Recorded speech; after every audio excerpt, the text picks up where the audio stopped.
법률방송에서는 2017년부터 10여 차례에 걸쳐 오토바이의 자동차 전용 도로나 고속도로 통행 제한의 적절성 여부와 대안을 모색해보는 보도를 전해드린 바 있습니다.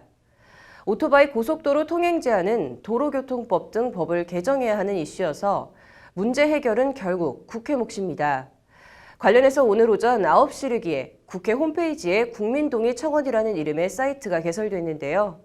국민 누구나 직접 법안을 제안할 수 있는 사이트로 국회 입법, 이제 국민의 시간이 시작됐다는 것이 국회 사무처의 설명입니다. 이런 가운데 법률방송이 1호 국민동의 청원으로 오토바이 자동차 전용도로 통행금지 제한을 풀어달라는 청원을 냈습니다. 앞으로 진행 경과 등도 지속적으로 보도해드리겠습니다. 장한지 기자입니다. 법률방송은 2017년부터 10여 차례에 걸쳐 오토바이 고속도로 통행 제한의 역사와 배경, 적절성, 해외 사례 등에 대한 보도를 전해드린 바 있습니다. 오늘 오전 9시를 기해 정식 오픈한 국회 홈페이지 국민동의청원 사이트입니다. 회원가입 후 청원서 등록을 클릭하면 원하는 입법 청원을 국회에 올릴 수 있습니다. 오토바이에 대한 자동차 전용도로 통행금지 제한을 풀어달라는 청원을 직접 올려봤습니다. OECD 국가 가운데 오토바이에 대해 고속도로나 자동차 전용도로 진입을 전면 금지하는 건 우리나라가 유일합니다. 오토바이가 사고를 많이 낸다는 것도 관련 통계에 따르면 잘못된 고정관념이나 편견에 불과합니다.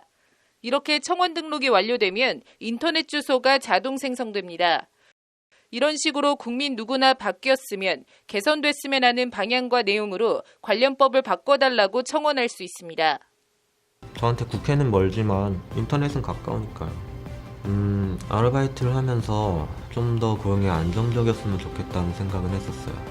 이제는 그런 생각들을 법으로 직접 제안할 수 있고 또 국민동의 청원 처리 절차는 이렇습니다.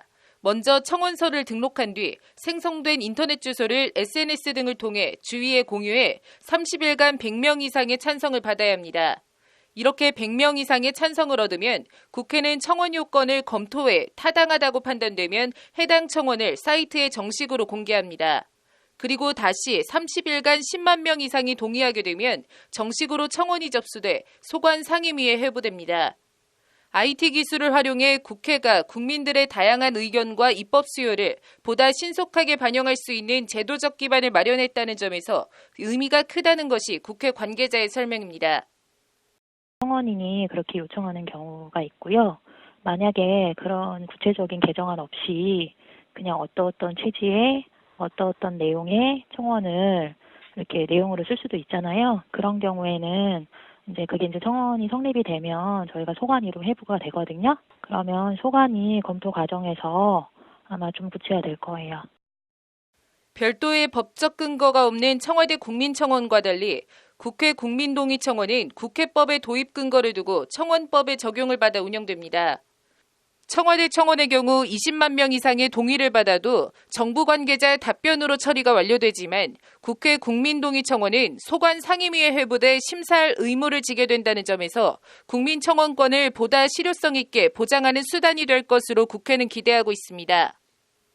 국민동의청원이라는 명칭도 국민이 직접 입법에 참여한다는 제도 취지를 살리기 위해 국회가 전자청원 시스템 이름 국민공모를 통해 선정된 이름입니다. 국민동의 청원을 시작하며 국민들의 다양한 목소리를 담아보았습니다. 우리의 다양한 삶이 법에 더 많이 녹아들 수 있도록 국민동의 청원이 함께합니다. 국회 사무처는 국민 누구나 직접 법안을 제안하는 시대가 새롭게 열렸다며 온라인 국민동의 청원이 처음 국회에 도입된 만큼 국민들의 다양한 의견을 수렴해 시스템을 지속적으로 개선해가면서 제도가 안착될 수 있도록 하겠다고 밝혔습니다. 법률방송 장한지입니다.